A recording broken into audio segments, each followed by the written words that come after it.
Welcome to Brave Healer Productions. It's time to experience what's possible.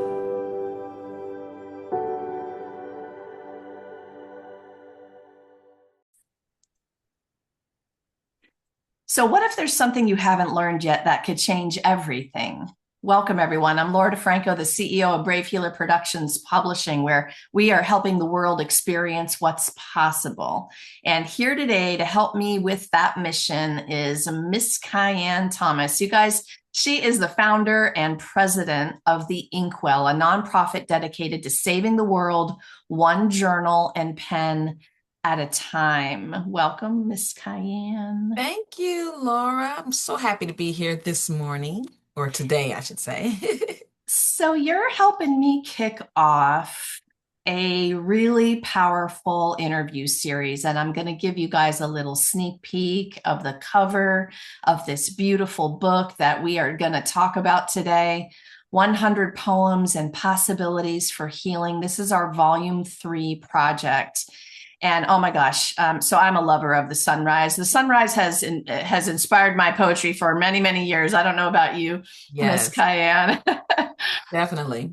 Yes, so it's fun, right? This project has supported the Inkwell for the last 3 years. I am super grateful and honored to be your partner and have the Inkwell kind of, I call you my nonprofit partner. Yes. I don't know. I think I just want to start with having people really understand what the story is behind you and the poet behind everything. Do you remember when you first started calling yourself a poet?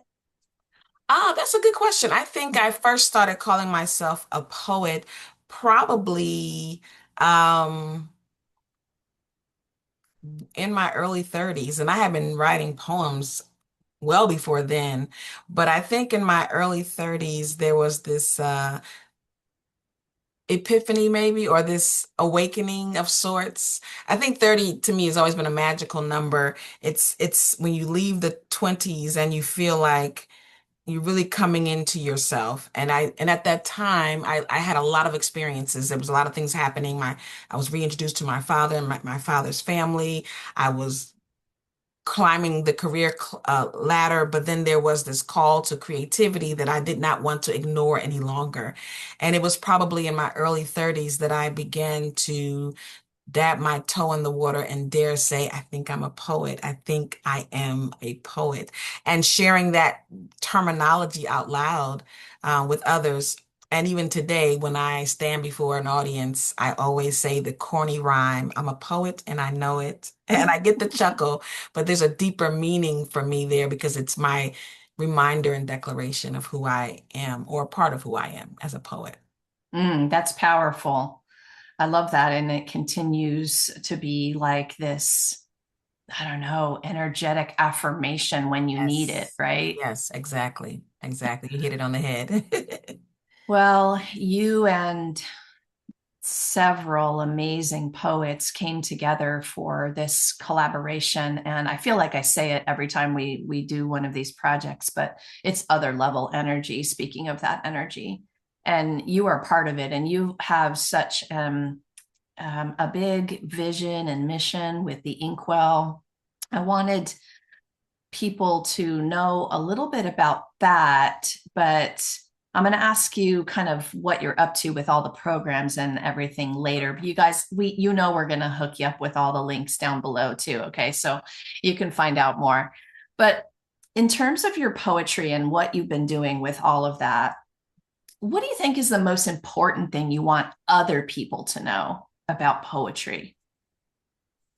Poetry, ing, still learning how vast it is, how poetry has been the great connector.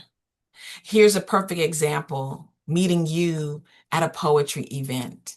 And several years later, that relationship blossoming into a friendship, but also into business connections that help to expand and mobilize the vision that I have. I would have never made that connection, and poetry was the root of that. I've had the opportunity to to meet various people around the globe. I've had the conversations as young as 2 days ago where a person I never met before heard my poetry and literally found the courage to write her own words and speak her own words in front of an audience. Poetry is the great connector, because it embodies thoughts and feelings and emotions and experiences that sometimes others are afraid to say or cannot say, don't have the words to say. But when someone else dares to put those words into the atmosphere, whether on a piece of paper or out loud, there's now a connection that would not have been made maybe in another way. And poetry for me has been a connector in a world where we often feel isolated. It's a wonderful arm or hand, a touch, through the artistry of words and poet and creativity. And so I'm grateful for poetry for connecting me. Mm, me too. You have my mind going in about 50 different directions at once with this goodness, the great connector. Even people coming into this particular poetry project where they're maybe a health and wellness professional, they've written in different books and they wanted to talk about all the modalities and all the things.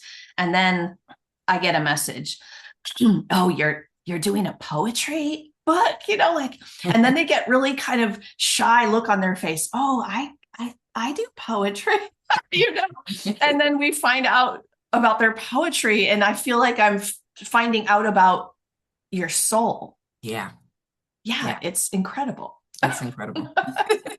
Okay, well, you have a poem to read for us. And you guys, this is kind of a special piece of this interview. So I'm going to get this set up for Miss Cayenne. So you've got a poem for us. I And do. why don't you go ahead and introduce that for us?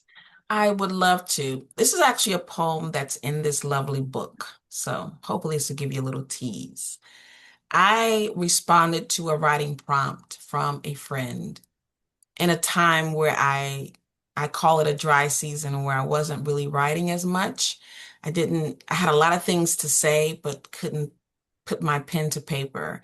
And I stumbled across a prompt on social media and it triggered the pen again. It's called I've Been Writing These Poems. I've been writing these poems to convert this tangled chain of trauma around my neck into a timeless piece of jewelry. Abracadabra this yoke into a string of pearls, a family heirloom of resilience and rarity. Because just like the oyster, my poetry is the nacre that protects my soul from intruders. I've been writing these poems to lasso my runaway heart, pinning her down to a paper hospital bed where the IV ink drips into hollow veins. Medicinal words give voice to pain, so now healing can begin. I've been writing these poems, y'all, as an exercise of faith, believing that these bars would extricate me from these bars. Set my soul free and make history, generational curses destroyed and reversed, reversing the soundtrack of my legacy. Just like my tenacity, pearls form as a result of an audacity to choose life over and over and over again. I've been writing these poems, leaving breadcrumbs for unicorns like me to find their way back home. Thank you so much for listening. Oh my gosh, I love listening to your poetry. I'm like scribbling down over here the IV drip of ink. Oh my gosh. Yeah, this turns me on so much, you guys. Like poetry, and Miss Cayenne's poetry especially is so powerful. Pearls, the pearls form line. Yes, thank you for that. And breadcrumbs for unicorns. Yes. Yes, Yes. yes, thank you. That was a fun piece to write. Yes, definitely. It's funny. I love writing poems about poetry. Yes. I think a I lot of poets do, right? I don't know what that is, I but don't know what that's about, but you're right. okay. So talk to us about this process of yours. Do you sit and decide to write a poem, or are you moved to your notebook from some inspiration and then it comes out? What happens? A little bit of both. And let me share this. As a poet, as a writer, maybe writers can attest to this, but definitely as a poet, I I find that I've changed over the years on how I approach the process of creativity. So when I first began to write as a young person, it was the flood of emotion. I have to write it down. I have to get it out. And if I didn't have the inkling, that emotional inkling, then there wouldn't be anything there. And then over time, I may be asked or commissioned to do something, so I had to engage the skill of writing, not just the talent of me naturally flowing, but I had to engage the skill. How do you write? How do you put something together? And then now in this later stage, I find that it's a mixture. Sometimes I hear something, a line from a movie, I'm having a conversation like this, and a phrase will literally jump within me. I could feel it in my skin, and I'm like, oh, that's something. I don't know what it is, but that's something. And other times I'm experiencing the world around me, right? Whether that's political things or family things or what have you. And I don't have the words, but I know I want to say something. So I will scribble something down and come back to it literally. I could be writing a poem for years. I could be writing one poem for years. And so it kind of varies in how I'm inspired. But inspiration comes in various ways. Cool. I love listening to your process. I love hearing a line in my body, Yeah. writing it at the top of the notebook, saving it for later. And by the way, a poem you've been writing for years, that's a book, girl. So, like, we need to figure out how to get that all out. A poem for years. I think that's a book title too. Like, Maybe I'm gonna write it right? down. There we go. I love it. That is a book. Okay. What would you say to someone who has poetry written, scribbled, but hasn't shared it yet?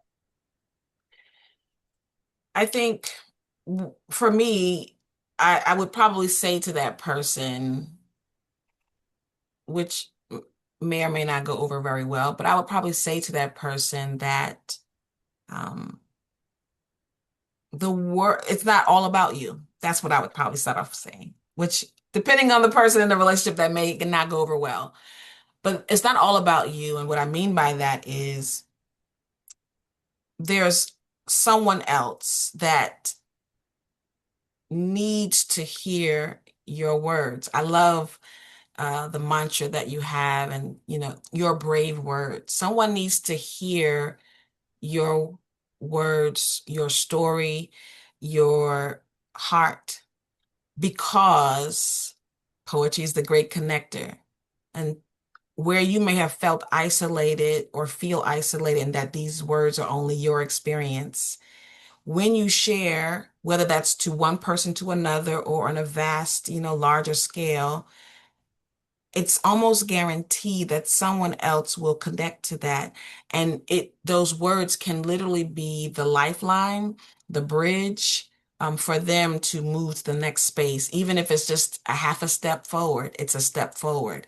And when we get out of our own mind and our own way, we realize that what we experience, the good and the bad, um, what we know, what we've learned over the years through our life experiences, it's not all about us. It's also for the benefit and the advancement of the community at large, of your neighbor, right? Of another person that could benefit from that. So I would first say, it's not always about you. Share it, say it, because it could be the difference between life and death for someone else.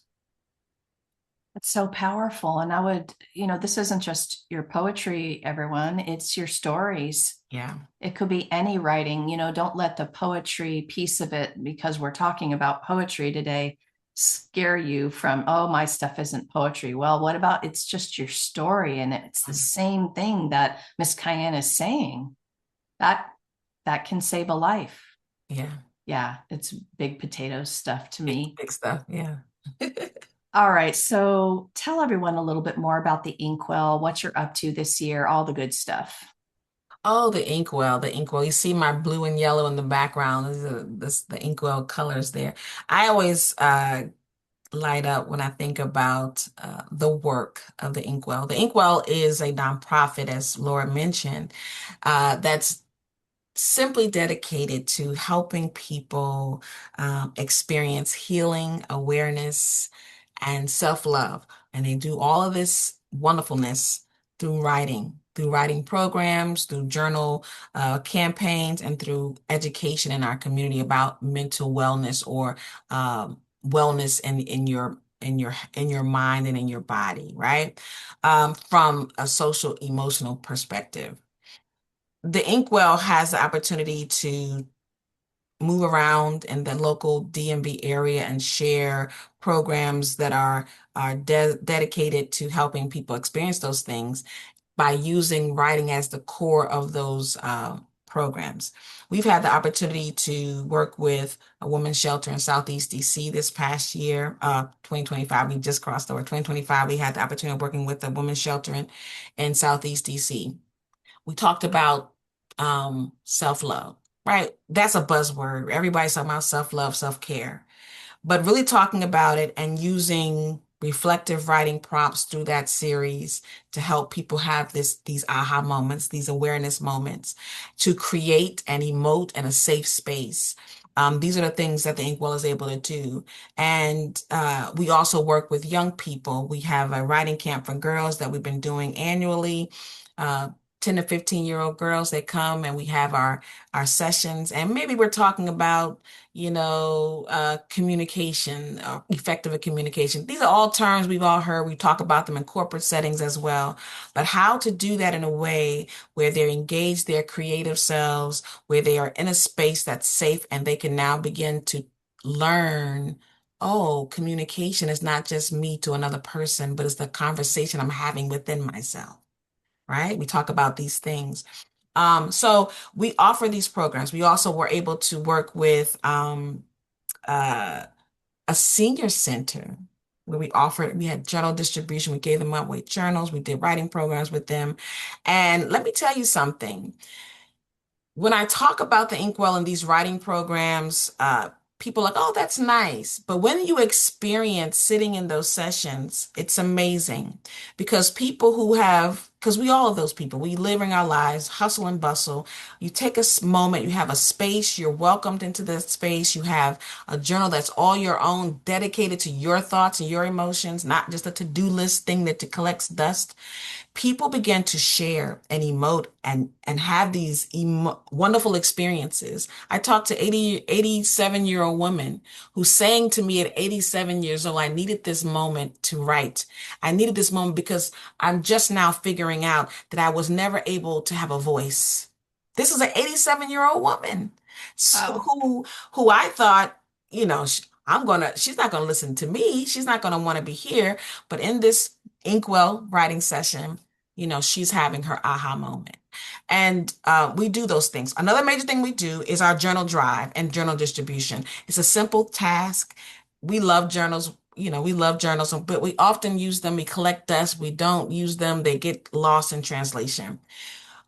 We collect journals from people donate them, but we distribute them to various youth and adults all over the city, all over the area with an educational component. So, how to use this journal, how to use this tool to have and create a safe space for yourself, to emote, to process thoughts and feelings. What's the difference between thoughts and feelings?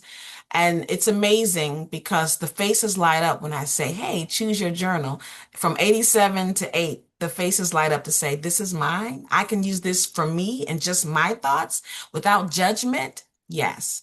So it's a simple but very meaningful thing that I think the Inkwell is about. We are about creating a safe space that uses writing as a medium, but we're very intentional. It's very guided, and people are having moments where they're feeling launched into another level of themselves just by having that space to emote and express. Maybe you guys can understand now why we came together in partnership with all of what Miss Cayenne does. Oh my gosh, journals. Yes, since I was 15, my little tiny, I wish I had it here to show and tell, the little blue with white polka dot journal with the little silver lock and key. Yes. My very first journal. It is, I do have it. It's upstairs somewhere. Oh, that's nice. Oh my gosh, it's crazy to still have that journal. Yeah, that's a big deal. I love your story about your 87-year-old woman too, having an aha in that moment. I mean, whoa. Yeah, that was big whoa. That was a big whoa. So, you know, around here, we know that writing and publishing, launching those books, promoting those brave words, that's a healing journey, y'all. Yes, it So, is. like, you know, we're talking about journaling at the beginning. You know, you're not concerned about anyone else reading your brave words, but we've taken people all the way through the process of moving them out loud into the world because it's not all about you, right? I love Yes. that you said that today. It's something I've said to myself and Yes. to other people too. Miss Cayenne, thank you so much for what you do in the world, for being here today to share with everyone. I love you. I love your mission. I love the all of the things that we've been able to create together in partnership. Thank you so much. Thank you. Thank you. It's always an honor. And I say this to you, but I mean it, that it's an honor to be a partner with Brave Healer Productions, to be a recipient of your great work.